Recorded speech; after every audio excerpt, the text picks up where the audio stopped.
Всем привет! Добро пожаловать на канал, и в этом видео я не хочу вас сильно грузить, давайте немножечко расслабимся и пообсуждаем других людей. Но я хочу все-таки немножечко пользы в это все внести, и я тут наткнулась на статью «12 секретов от знаменитостей о продуктивности». Я не уверена, что мы все 12 будем обсуждать, но, в общем, пообсуждаем знаменитости и то, что они нам говорят о продуктивности. Потому что, в принципе, очень часто много статей на тему того, что этот человек делает так, и он успешный миллионер. Он встает в 6 утра, и поэтому он миллионер или какой-то там супер успешный человек. На самом деле, конечно же, это все, ну, мягко говоря, преувеличение, потому что, скорее всего, не только в этом залог успеха.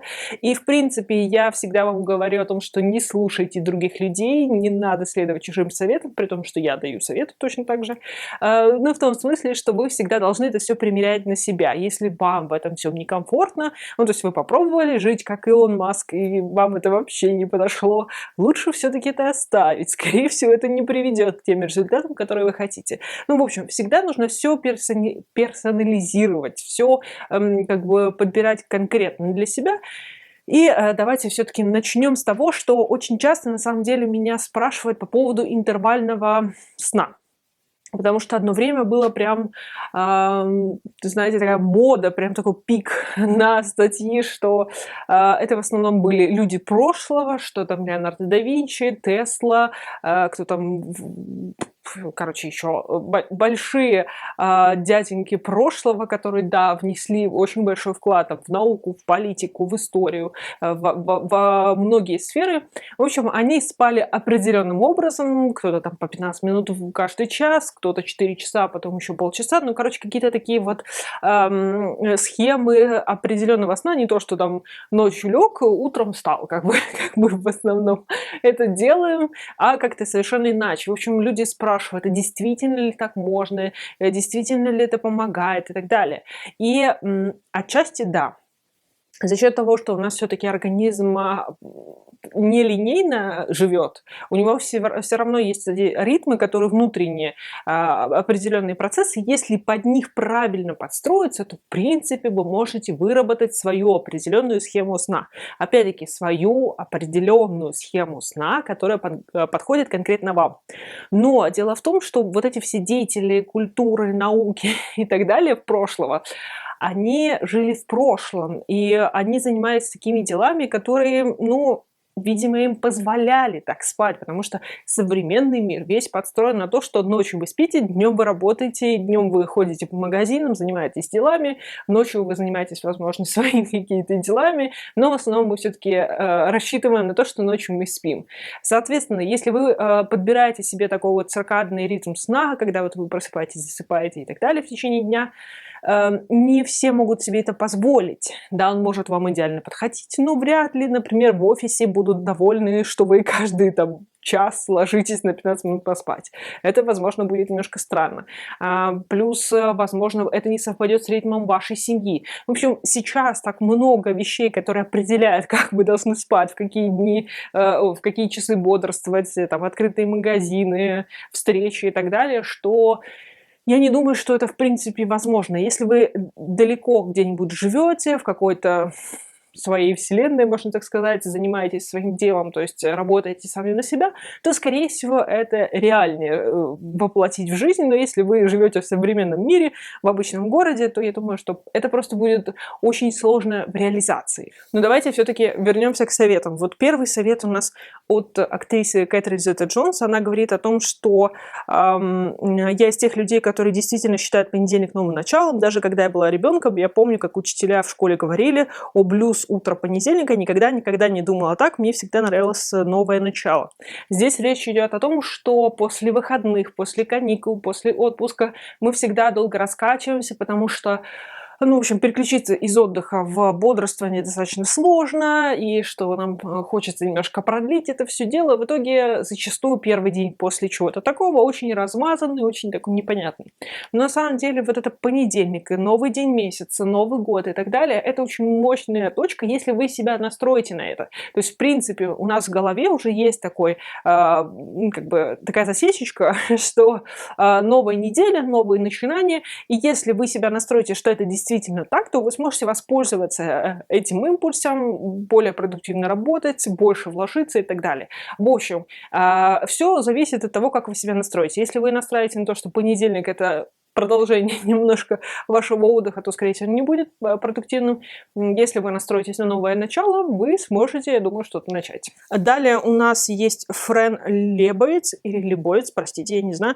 Она писательница и актриса. В общем, она тут в своем совете говорит о том, что утро надо все-таки посвятить себе. Она много говорит о том, что она определенным образом заваривает кофе, в общем, потом его медленно пропивает. И, в принципе, я думаю, что в этом есть как бы своя соль. Опять-таки, если у вас есть возможность, то есть люди, которые долго раскачиваются утром. И иногда это может раздражать. Я, например, такой человек, что утром мне нужно достаточно много времени для того, чтобы войти в рабочий ритм. И раньше я очень раздражалась, очень негодовала по этому поводу. Мне казалось, что надо вот встать и быстренько сделать все там свои дела, утреннюю рутину, и сразу начать работать. Но не все так могут. Если вы хотите долго раскачиваться, если вы имеете возможность, делайте это с удовольствием, потому что если позволять себе вот этот утреннюю раскачку продолжительную, то потом, я думаю, по крайней мере, по себе, судя, я буду лучше работать, и надеюсь, вы тоже. Если вы можете сразу прям с корабля на бал с утра, то я вам завидую, честно. Мне очень понравилось, кстати, тренируйтесь, не вставая с постели. Тут модельер Даппер Дэн, он говорит о том, что лежа в кровати я выполняю 150 подъемов ног, затем я делаю около 600 приседаний по 300 каждого вида, после этого я сажусь на велотренажер и занимаюсь на нем 20 минут. Это какой-то экстрим, если честно, но, кстати, когда у меня были сложные рабочие смены, когда я очень много работала, мне нужно было утром так достаточно бодренько проснуться, когда очень не бодренько просыпалась. В общем, есть ряд техник всяких там просыпательных из йоги и акупунктуры, которым вы можете делать прямо лежа в кровати, которые вас пробуждают. В принципе, в этом есть смысл. Можно потихоньку как бы разгонять свой организм, то есть там можно пройтись по точкам на ступнях, на ладошках, там, в общем, вы стимулируете свой скальп, ушки. То есть я не говорю вам о том, что сразу приседать, что-то делать, но можно как-нибудь попробовать. Может быть, вам понравится. Поищите, есть вот эти все штуки. Я в свое время делала, это действительно пробуждает, потому что ты вот как бы вот этими, там тоже, по-моему, с ног это все начинается, ты немножечко себя так промассируешь, по всем точкам понажимаешь, и ты действительно очень такой бодрый, свежий поднимаешься, а не просто падаешь с кровати и ползешь до кухни, наливая попутно себе чай или кофе. Так что в принципе, это есть, но 600 приседаний, мне кажется, это немножечко переборчик. Дальше нам Кевин Лав, баскетболист, говорит о том, что заправляйте постель с самого утра. В смысле того, что встали, надо немножко ей побыть открытой. Лучше, если вы откинете одеялко. Нам говорят о том, что минут 20-30 пусть она так побудет, а потом заправляйте. Я не знаю, в чем магия, но действительно это так. То есть заправленная постель как-то по-особому работает на наш мозг. Я не знаю почему. Я не знаю, в чем именно фишка. Не на всех это работает, но на большинстве людей. Если вы заправляете свою кровать, это как-то собирает вас сразу. Это как-то дает свежесть, дает энергию. Я не знаю, почему это работает. То есть, как именно это работает. И вечером, когда вы ложитесь спать, вы должны вот это все раскрыть. Это тоже какой-то особый ритуал. То есть, заправить постель, потом ее расправить, лечь спать, отдохнуть. Может быть, из-за того, что вы переходите из одного режима в другой. Я не знаю. Но особенно это важно для тех, кто работает из дома, учится из дома, или когда у вас там офис вообще находится в той же комнате, где вы спите. То есть вам нужно вот это разграничение. Возможно, из-за этого. Но, поверьте мне, заправленная постель – это очень хорошая вещь с утра, которая очень вдохновляет и стимулирует работать. Дальше Эстер Перрель, психотерапевт, говорит нам: больше гуляйте. В принципе, я ничего не могу добавить, потому что да, действительно, больше гуляйте, особенно чем больше стресса, тем больше прогулок, потому что Когда мы гуляем, очень много процессов в нашем организме запускается, много протекает лучше, снимается стресс. Вы можете принять наконец-то решение. Я, кстати, сейчас занимаюсь этим вопросом, как пространственная картинка, которая меняется перед нашими глазами, влияет на принятие наших решений, потому что она хорошо влияет. Почему это именно происходит, я хочу узнать из исследований. В общем, вы можете принять решение, вы можете расслабиться, вы можете подумать. Короче, прогулка – это волшебная вещь. В принципе, все ее советуют. И вот психотерапевт тоже нам говорит о том, что больше гуляйте, я за нее. Дальше у нас есть основатель Amazon. Ему невозможно не верить. Джефф Безос. Он нам говорит о том, что обычно принимаю важные решения около 10:30. Я обсужу это накануне, посплю, а утром сделаю выбор. Да.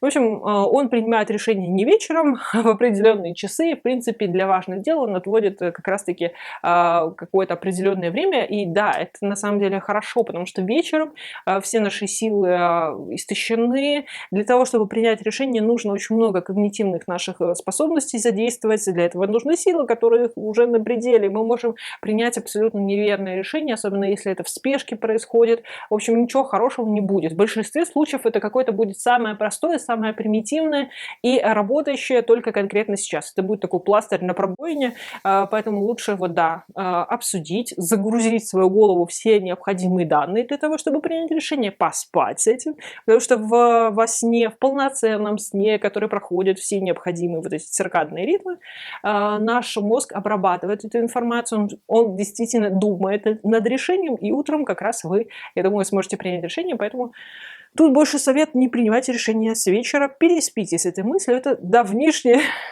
такая пословица или поговорка. Она действительно работает. Вот тут мне, кстати, еще понравился профессор школы бизнеса в Нью-Йоркском университете.